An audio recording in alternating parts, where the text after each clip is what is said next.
All right, let's take a look at this dot plot, okay? So a dot plot is going to be using dots, and you're going to put them over the correct number up here depending on these test scores down here. So I'm going to show you what this looks like to create a dot plot, and then you're going to answer this question by yourself.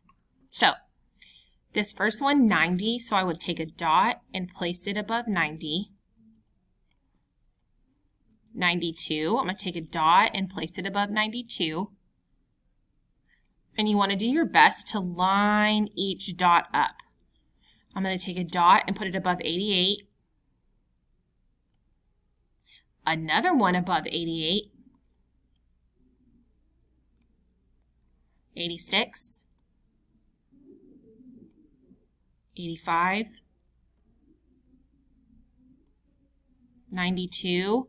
So I already have one for 92, so because I already have one for 92, it would be my second one. I want to make sure that it lines up with the 2 and 88.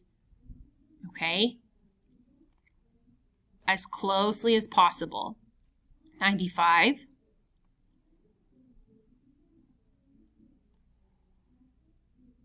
85. There's already another one, so I want to try to line them up again. 90.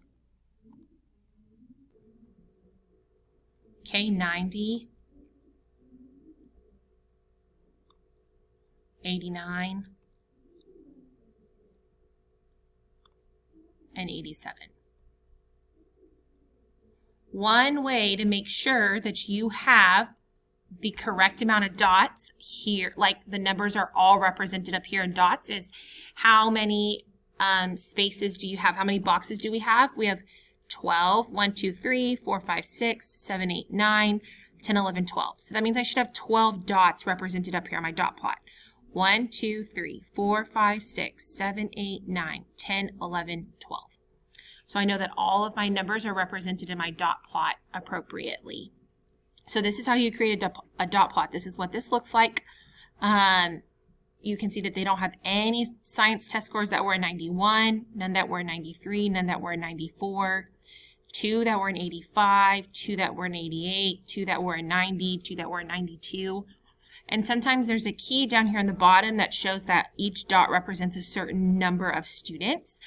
But in this case, there's no key, so every dot is only going to represent one person. All right, you're going to answer these questions for this dot plot on the next slide.